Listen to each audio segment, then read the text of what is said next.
Welcome all viewers to this episode of अंग्रेजी बोलने के लिए अनमोल सूत्र एपिसोड 3। इससे पहले के एपिसोड में हमने चर्चा किया कि सब्जेक्ट क्या होता है, सब्जेक्ट कितने प्रकार से आता है, हेल्पिंग वर्ब क्या होता है, हेल्पिंग वर्ब के कितने ग्रुप्स हैं, सेट्स हैं या समूह हैं, और उन समूहों का वाक्य में स्थान क्या है, स्टेटमेंट हो या इंटेरोगेटिव सेंटेंस हो, और इन वाक्यों में नो या नॉट का फिक्स्ड पोजीशन क्या होता है। कॉम्प्लीमेंट कोई एक शब्द हो सकता है, वो जब वाक्य में मेन वर्ब नहीं हो तो हेल्पिंग वर्ब के बाद आकर वह वाक्य के अर्थ को पूरा करता है, इसलिए कॉम्प्लीमेंट को हम पूरक कहते हैं। वो कोई एक शब्द हो सकता है या शब्दों का समूह हो सकता है जो हेल्पिंग वर्ब के ठीक बाद आकर वाक्य के अर्थ को पूरा करता है। हम देखेंगे कि ये सिंगल शब्द या शब्दों का समूह कितने प्रकार से आकर कॉम्प्लीमेंट का काम कर सकते हैं।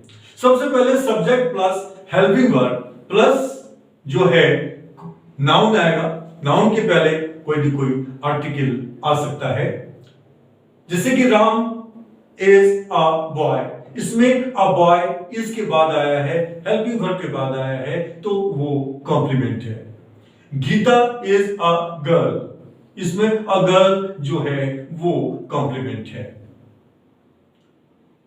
दूसरा इसका जो विकल्प है वो हो सकता है कि subject plus helping verb plus में कोई न कोई आर्टिकल आएगा, आर्टिकल के बाद एडजेक्टिव आएगा, एडजेक्टिव के बाद नाउन आएगा। Geeta is a good girl, Mohan is a good player. यहां गुड जो है एडजेक्टिव है और वो नाउन के पहले आया है। अगला तीसरा विकल्प हो सकता है कि subject plus helping verb plus में आर्टिकल प्लस में एडवर्ब प्लस में एडजेक्टिव, उसके बाद कोई नाउन, जैसे कि Govind is a very good player. Very यहां पे गुड के पहले आया है जो एडजेक्टिव है, इसलिए वेरी एडवर्ब हो गया, गुड एडजेक्टिव हो गया और प्लेयर जो है वो नाउन हो गया। उसके बाद जो नेक्स्ट विकल्प हो सकता है कि जो बिना नाउन का भी जो है कॉम्प्लीमेंट हो सकता है। वो कौन हो सकता है? नाउन के को छोड़कर अकेले दम पर सिर्फ एडजेक्टिव ही है जो कॉम्प्लीमेंट बनकर आ सकता है, जैसे subject plus helping verb plus adjective, जैसे she is beautiful. Beautiful is adjective, वो अकेले आया है यहां पे और आकर की कॉम्प्लीमेंट का काम कर रहा है। सो शी इज ब्यूटीफुल में ब्यूटीफुल कॉम्प्लीमेंट है। मोहन इज इंटेलिजेंट, इंटेलिजेंट यहां पे कॉम्प्लीमेंट है जो वाक्य के अर्थ को पूरा कर रहा है।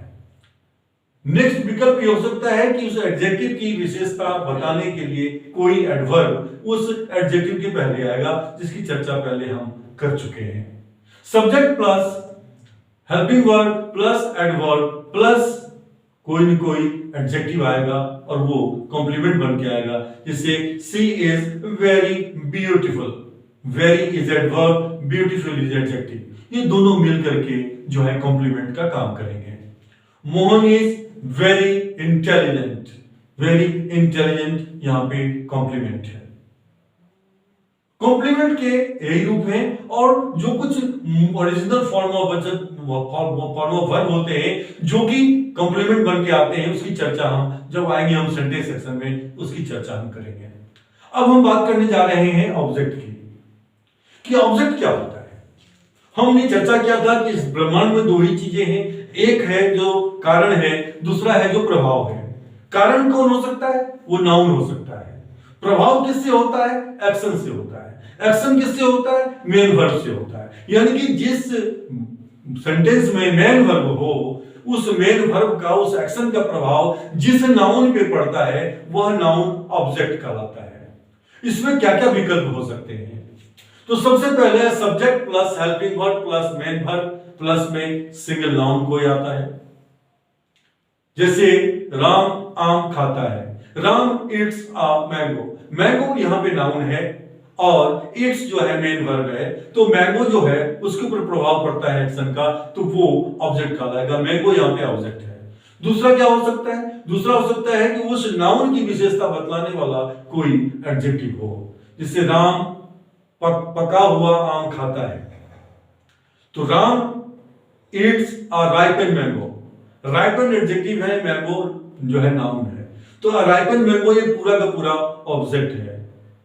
तीसरा विकल्प हो सकता है कि उस एडजेक्टिव का विशेषता बतलाने के लिए एडवर्ब भी एडजेक्टिव से पहले आए, नाउन से पहले एडजेक्टिव, एडजेक्टिव से पहले एडवर्ब, तो वाक्य की संरचना हो जाएगी subject plus helping verb plus main verb plus article plus में एडवर्ब प्लस में एडजेक्टिव प्लस में नाउन। राम ने पका हुआ आम खाया, बहुत पका हुआ आम खाया, तो राम ने बहुत पका हुआ आम खाया की अंग्रेजी हो जाएगा Ram at a very ripen mango. Very adverb है, राइपन एडजेक्टिव है, मैंगो नाउन है। इतने ही तरह से जो है ऑब्जेक्ट किसी भी सेंटेंस में आ सकते हैं। इसके अतिरिक्त जो भी रूप हैं जो सेंटेंस सेक्शन में आएंगे, उन अपवादों की चर्चा करेंगे, जिसकी चर्चा अभी हम नहीं कर रहे हैं।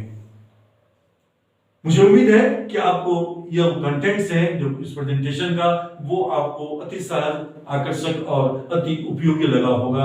और यही पैटर्न है, इसी पैटर्न पे सेंटेंस में अगर आप शब्दों को रखेंगे तो न बोलने में न ही लिखने में आपसे गलती से भी कोई गलती होगी। जो नए आए हैं, अगर आपको हमारा प्रेजेंटेशन आपको बिल्कुल नेचुरल, अट्रैक्टिव और अति उपयोगी लगा हो, तभी आप हमारे इस चैनल को सब्सक्राइब करें, ताकि आने वाले हर वीडियोस का नोटिफिकेशंस आपको टाइम पर मिलता रहे। मेरा निवेदन ये भी है कि जो भी लोग आपसे प्यार करते हैं या आप जिनसे प्यार करते हैं, whether they belong to your place, they belong to your home village, they belong to your home district, wherever they belong to, please do share these videos to all of them and make them to just get connected with this mission of अंग्रेजी बोलने के लिए अनमोल सूत्र। फिर मिलते हैं आपसे हम अगले एपिसोड में कुछ इसी तरह के वर्थवाइल टॉपिक को लेकर। Thank you very much for watching this video.